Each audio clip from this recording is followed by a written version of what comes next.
Voy a preguntarle a Federico Trillo, que precisamente fue el comisionado del Partido Popular ante el Tribunal Constitucional, y él hace 13 años llevó ese recurso, presentó ese recurso como ponente contra la ley del aborto de Zapatero, la ley de plazos, en nombre del Partido Popular. Don Federico, buenas noches. Buenas noches, don Antonio, y felicidades por el 10º cumpleaños. Muchísimas gracias. Pues de entrada voy a pedirle también su opinión sobre lo previo. ¿Cree usted que deberían efectivamente abstenerse aquellos que de alguna forma participaron directamente, lógicamente, en su condición durante el tiempo de que se tramitó la ley del aborto, que ahora que se recurrió por parte del Partido Popular? Bueno, yo he presentado en compañía de algunos otros firmantes del recurso de entonces, tanto un escrito para que se abstengan, cuanto un escrito de recusación. Las causas son las mismas. Decían los clásicos comentaristas, un juez prevenido que ha conocido antes del asunto es un juez recusable. Y aquí hay 4 que no es que hayan conocido antes del asunto, es que han tomado parte en el asunto, algunos de manera, creo que lo recordaba ahora Benigno Blanco, de manera capital, en plena autoría, es decir, el señor Campo, por cierto, es Juan Carlos Campo. Sí. Este fue el secretario de Estado que lideró el equipo en justicia que elaboró el proyecto de ley, así. O sea, el autor del proyecto va a juzgar el proyecto. El señor Conde Pumpido no es que sea presidente del tribunal, fue presidente del Consejo Fiscal como fiscal general del Estado, que elaboró el informe. Es más, hizo un voto particular para que aún fuera más extrema la posición. Y luego volvió a informar el proyecto como miembro nato del Pleno del Consejo de Estado. Y las otras 2 señoras que se han mencionado, la señora Espejel, que muy decentemente se ha abstenido, y doña Inmaculada Montalbán, fueron vocales del Consejo General del Poder Judicial que informaron el asunto. O sea, no es que estén prevenidos, es que han sido parte. Y sería la primera vez en la historia, no ya de un tribunal constitucional, sino de un tribunal normal, en que quienes han sido parte, y parte muy significativa, en este caso autores del proyecto de ley, pues formen parte del que va a enjuiciar la ley. Esto es una barbaridad que no se conoce. Luego, claro, pasan las cosas que pasan. Y en Europa, pues dicen que si la justicia española, vamos a defender muy mal la justicia española en casos como el que nos queda pendiente de Puigdemont con estos precedentes, ¿eh? Claro, porque, señor Trillo, al final, si ellos no se apartan, van a participar en la resolución de este recurso, en dictamen del recurso, ante quién habría que, presentar alegaciones contra lo que se va a hacer. Mire, me dan ganas de responderle a Antonio que ante el juzgado de guardia por prevaricación. Claro. Pero en fin, tampoco vamos a pasar a eso, porque ya sabemos el destino que iba a tener esa querella, que entre otras cosas tendría que ir al Supremo, al cual pertenece el señor Conde Pumpido como magistrado, y ya se encargó de archivar otras querellas como las que se pusieron contra el incremento inusitado e injustificado siempre del patrimonio del señor Bono. O sea que por ahí no vamos bien, porque ahí son verdaderamente también ellos los amos. Podríamos ir a Estrasburgo, y debemos ir a Estrasburgo. Yo, en la medida de mis posibilidades, invito a los que fueron firmantes conmigo entonces a que, si es así, lo hagamos también, porque es un atropello de una magnitud desproporcionada y un precedente brutal. Aunque le quiero decir algo más. Yo le quiero decir algo más. Es decir, me parece que es todo un test de la falta de salud moral del sistema constitucional español el que se haya tardado 12 años en dictar una sentencia sobre un tema tan capital como el derecho a la vida. Me parece que es absolutamente impresentable que hayan pasado por encima de nuestro recurso, nada menos que de más de 75 diputados, 4 presidentes distintos del tribunal. 3 ponentes, algunos significativos y muy ilustres filósofos, que se han sentado a ciencia y paciencia sobre nuestro recurso y no han sido capaces de llevar un proyecto de sentencia ante el Pleno. Yo creo que es uno de los test más terribles de la degradación a la que se ha sometido al sistema constitucional español en los últimos 5 años. Sí, estamos de acuerdo, señor Trillo. No está justificado de ninguna manera que hayan pasado 12 años. Estamos viendo imágenes de cuando usted, con 13 años menos, presentaba ese recurso en la sede del Tribunal Constitucional. Y ahora vamos al fondo del asunto. Dígame, Se me notan más los años que a usted, don Antonio. No, estamos, ellos estamos igual. No, el tiempo no pasa por nosotros, está claro. Pero ahora le pregunto sobre el fondo del asunto, don Federico. Vamos a ver. ¿Y ahora qué? Ustedes presentan un recurso contra la ley de plazos de Zapatero, que es la que reforma la ley anterior de supuestos, de los supuestos, ¿no?, para abortar. Se despenaliza el aborto con los supuestos y ahora se considera un derecho en esa ley de Zapatero, ¿verdad? Y ese es el recurso que ustedes presentan. Pero paralelamente hay otra ley ya del aborto, reformada, que es mucho más todavía, en fin, beligerante en ese terreno. En primer lugar, ¿qué tiene que resolver el Tribunal Constitucional? ¿El recurso concreto que ustedes plantean o también ya tiene que ver lo que posteriormente se ha aprobado? No, tienen que ver, contestando a esa pregunta, tiene que ver el recurso que planteamos respecto de la ley, entonces, la ley del 10, la ley de Zapatero, que se aprobó entonces. Pero naturalmente que tendrán un ojo puesto en la ley que está pendiente ahora de aprobación, en la ley que se está tramitando, en la ley de los derechos reproductivos y no sé cuántas cosas sexuales, etcétera, que lo que hace efectivamente pues es facilitar aún más lo que esta gente considera un derecho en contra de la doctrina que fijó el Tribunal Constitucional en el año 85 con un recurso también nuestro del Partido Popular contra la ley de las indicaciones, contra el llamado artículo 417 bis. La distancia es tan grande de entonces a ahora que lo que entonces era un delito, y ahora aclararé por qué me refiero a eso, al delito que está tan mal visto, ahora es un derecho. ¿Cómo se ha podido girar tanto? Pues por un acolchamiento de la conciencia social, creo que se refería Benigno Blanco a ello. La conciencia se va amortiguando y justamente cuando los países en los que primero se legalizó el aborto están dando la vuelta y protegiendo la vida, porque entonces no era tan evidente y tan visible como ahora la vida concebida desde el primer momento, ahora lo es fotográficamente.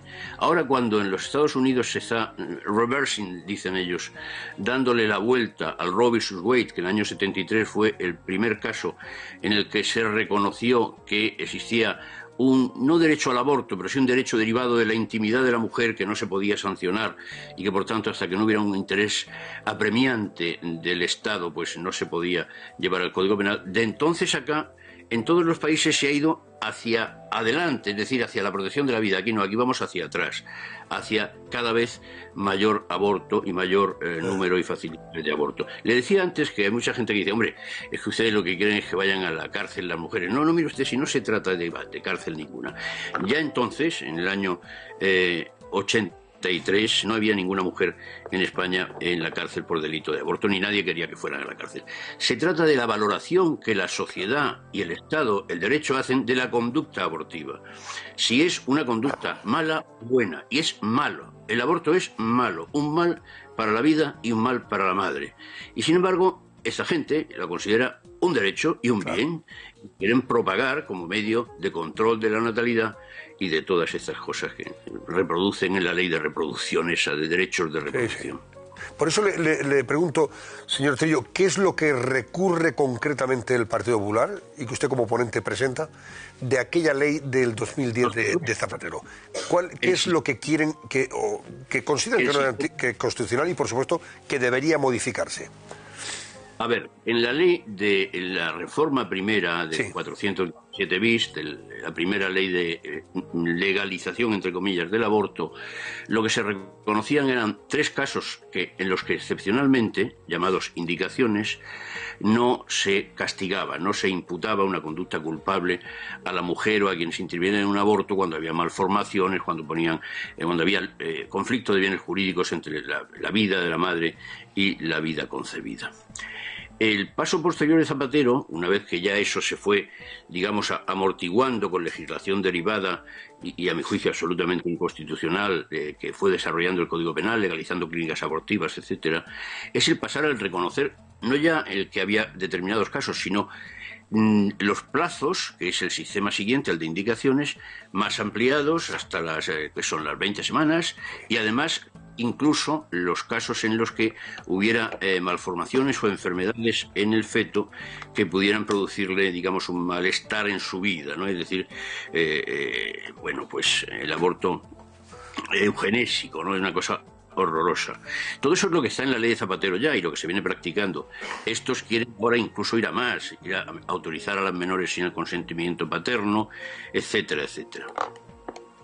Y en cualquier caso, señor Trillo, se va a dar la paradoja de que el mismo Tribunal Constitucional que consideró que el aborto no era un derecho, en el año 85, si no recuerdo mal, ¿verdad?, pues ahora lo va a considerar como un derecho, ¿verdad? Exacto. Puede darse, y se va a dar esa paradoja. Se va de un delito a un derecho. Sí, sí.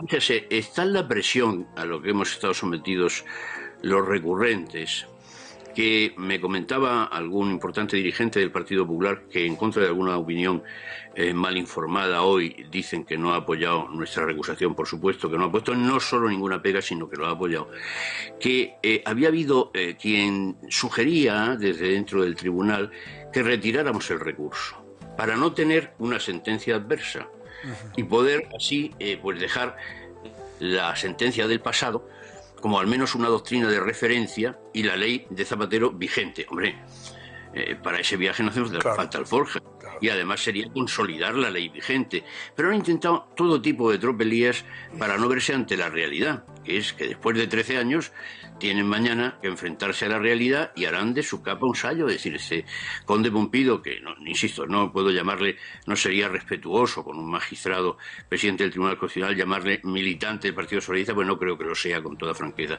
Es sencillamente un activista.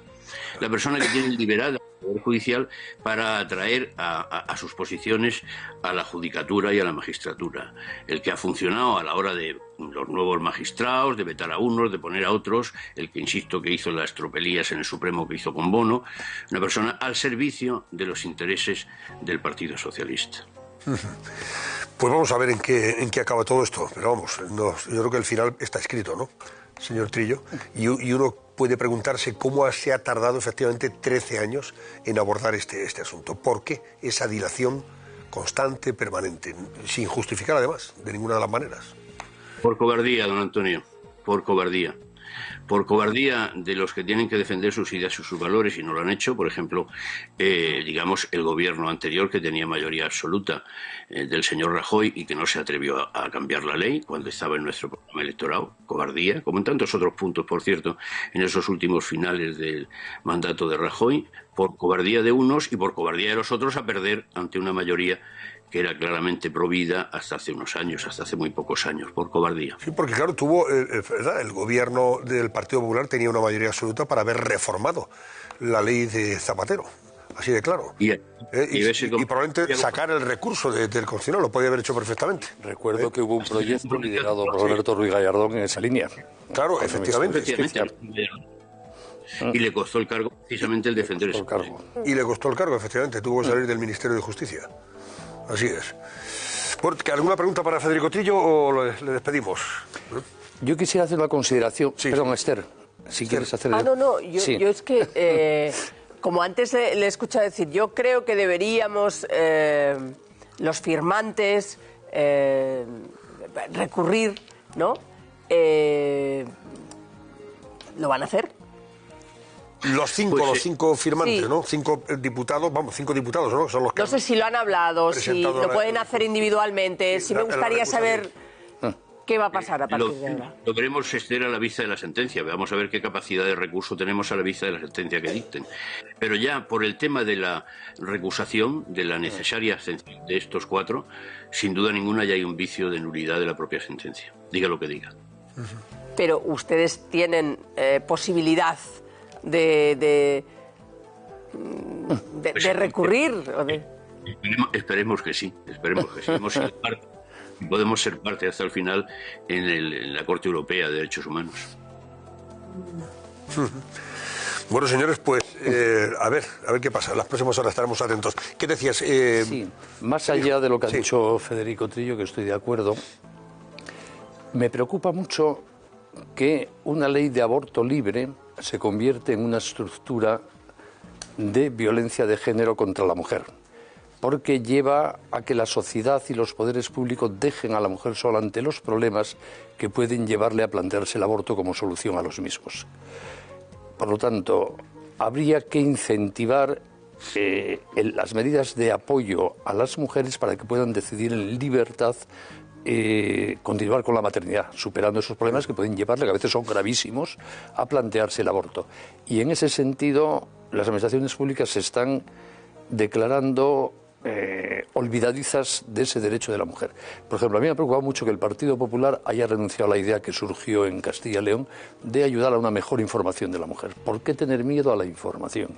Por ejemplo. O sea, yo digo, vale, ustedes admiten el aborto como un derecho, vale, pero siendo ya un derecho en la ley, que yo no estoy de acuerdo, pero siendo así, sí, sí. ¿por qué no ayudamos a la mujer a que, si es posible, tome la mejor decisión posible? Creo que nadie va a discutir. Ese es uno de los aspectos probablemente que el Constitucional sí tenga en cuenta, ¿verdad? Me temo que no, Antonio, ¿No por crees? lo que yo oigo de las deliberaciones de A lo mejor dentro. el tema de la información, que es, en fin, que pueda ser algo que se mantenga, se sostenga y se defienda. Que Eso el derecho parece de la mujer a ser informada. Pero- Eso a los médicos Hola, se informan. hola. Eso parece que va en la ponencia de Arnaldo, que la mayoría progre no admite ni No siquiera. admite ni siquiera. Y el PP tampoco lo está haciendo donde gobierna, dicho sea de paso. Vamos a ver, Antonio, desengáñate. A ver, perdóname, Federico, sí. La objeción de conciencia también es muy importante. Sí, También. sí, es. Salven para los médicos, el personal sanitario, en fin, para todo el personal que interviene en un proceso de ese tipo. Espero que en eso tengan sensibilidad, lo que sí es indiscutiblemente un derecho fundamental de la persona. Por supuesto. No, que yo iba a decir que te desengañes, que las prisas que le han entrado de repente a este Tribunal Constitucional son precisamente porque van a tumbar el recurso del Partido Popular. O sea, yo creo que no hay que esperar absolutamente nada de este Tribunal Constitucional respecto a este caso. Porque además a mí lo que me parece como ciudadano español, y yo creo que Federico también lo decía antes, lo que a mí me parece muy sospechoso es que hayamos estado 13 años con esto metido en un cajón y de repente es la prioridad número 1 del nuevo Tribunal Constitucional. Oiga, pues ni tanta lentitud ni tantas prisas. O sea, a mí me gustaría que esto fuera, en fin, no sé, un poco más rápido, pero que no hubiéramos tenido que llegar a este punto en el que estamos. Y luego esto de que de repente sea la prioridad número 1 del señor Pumpido, a mí también me mosquea bastante. O sea, me parece una cosa muy sospechosa y, por supuesto, claro, todo apunta en la misma dirección, que van a cepillarse esto rapidito para pasar a otro tema, claro. Bueno, pues está de acuerdo, ¿no, Federico? Sí, por eso yo ya vuelvo a insistir en llamar activista a Conde Pumpido. Es decir, ellos cuando llegan a tomar las instituciones no vacilan. Van hacia su objetivo de manera directa y eficiente. Y Conde Pumpido lo ha demostrado siempre, ser el más activista del Poder Judicial en manos socialistas.